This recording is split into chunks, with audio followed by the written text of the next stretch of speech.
Hey travelers, welcome back to the channel.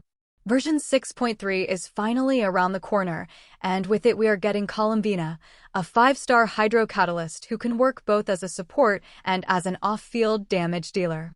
She is one of the most promising kits we have seen in a while, and a lot of players are already planning to pull her. So in this video, I am going to walk you through her complete pre-farm guide, her day 1 build, her best weapons, and the teams you can run the moment she arrives.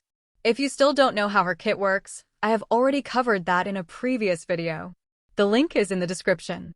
For now, let's go straight into what you should start farming right now to prepare for her release. First, let's talk about her Ascension materials. Columbina needs the boss material that drops from the new world boss called Frost Knight Hera. You will need a total of 46 of these boss drops. Each run costs 40 resin, so if you don't start farming in advance, you are going to fall behind on day 1. Make sure you start stacking resin or using fragile resin so you can max her level as soon as she releases. Next, let's talk about her local specialty. Her specialty comes from the new region called Winter Islea. The item is basically a type of flower found in that area. You will eventually need 168 of these flowers to fully ascend her.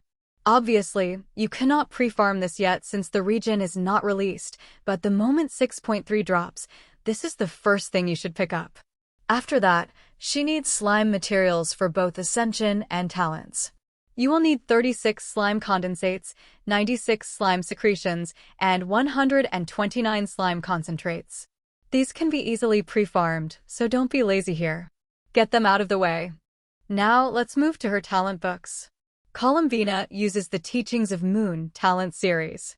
To max out all 3 talents, meaning taking them to level 10, you will eventually need 9 of the 2-star books, 63 of the 3-star books, and 114 of the 4-star books. You can farm these right now, but keep in mind that you cannot fully level her talents on day 1 because her weekly boss drops are locked behind version 6.3. That means you can only take her talents to level 6 until you unlock that weekly boss through the story or the normal weekly menu. And of course, if you want to crown her, you will need crowns.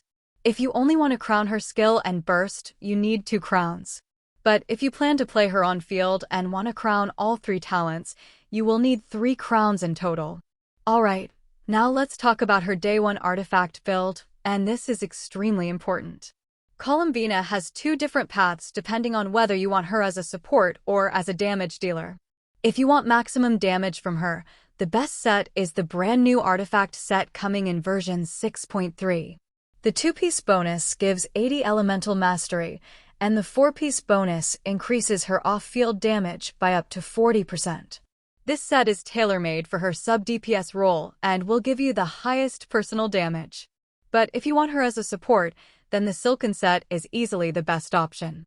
This set gives her extra energy recharge, lets her burst more consistently, and most importantly, it gives your entire party 120 elemental mastery and 10% lunar reaction damage.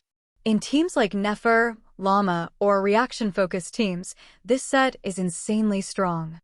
If you can't use Silken for some reason, the Deepwood Memory set is also great, especially in Dendro-focused teams like Nefer because it reduces Dendro resistance.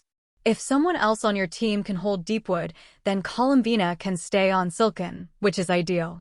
Tenacity of the Millelith is also a strong support option. It gives 20% HP and provides your whole team 20% attack because her skill hits frequently enough to keep the buff active. All 3 support sets work, but Silken is the best in most scenarios. Next, let's talk about artifact stats. Columbina scales almost completely with HP. So for your sands, you want HP percent. For the goblet, you also want HP percent. A hydro damage goblet is not necessary. On the circlet, you want either crit rate or crit damage, depending on your ratio. For substats, aim for crit damage first, then crit rate because she'll get enough crit rate from her passive and ascension stat, then HP percent, energy recharge, and a little EM if you are using her in support builds. Your stat goals should look something like this: around 40,000 total HP, at least 60% crit rate, and above 200% crit damage.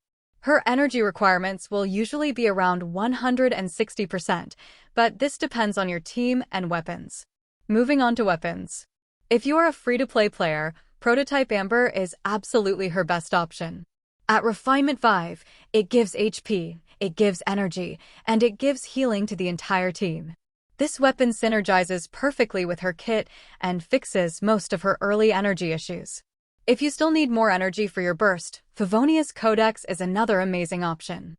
It gives huge energy generation for both her and the entire team. If you run into energy problems on day 1, Favonius solves them. Now for 5-star weapons. Her signature weapon is obviously her strongest option. It gives HP, crit damage, and a passive that boosts her overall damage. It outperforms everything else. If you are choosing between getting her Constellation 1 or her signature weapon, the weapon is the better investment. Her Constellation 1 is extremely underwhelming. It gives small utility effects, but barely affects her performance. Her Constellation 2 is her first real power spike, but again, if you are not spending heavily, just get the weapon. Other 5-star weapons that work include Nouvelette's weapon and Walani's weapon. Both give crit damage and HP, and even though their passives don't perfectly match her kit, they still provide a very strong stat baseline. Nefer's signature weapon also works well since it gives high crit damage and extra crit rate. The only weapons you should avoid are Elemental Mastery Catalysts or Attack Scaling Catalysts, because those lower her personal damage significantly. For talent priority, start with her skill first. Then level her burst. Normal attacks are only worth leveling if you plan to use her on field, otherwise you can ignore them. Let's now talk about her Day 1 teams. The moment she releases, you can run 3 main variations that work extremely well. The first team is an Electrocharged or Lunar Charge style team with Flynn's or Anefa. This team gives solid reaction damage and is extremely easy to build early on. The second team is the Nefer Bloom team. If you have Columbina, Nefer, and Llama together, you already have an insanely strong setup. In this team, Columbina should always run the Silken set to maximize reaction buffs. The third team is the brand new Geo Crystallized Lunar team. This will become one of Columbina's strongest future teams. The upcoming Geo character Zebai is designed to work with lunar crystallized reactions, and Columbina pairs extremely well with her. If you plan to pull Zebai, this duo is going to be very strong. If you don't have any of these DPS options, you can still use Columbina as either an on-field Hydro driver or a sub-DPS with any general reaction team. She is flexible enough that she does not require premium characters to function. And that covers everything you need for Columbina's complete pre-farm, her Day 1 build, and her best early teams.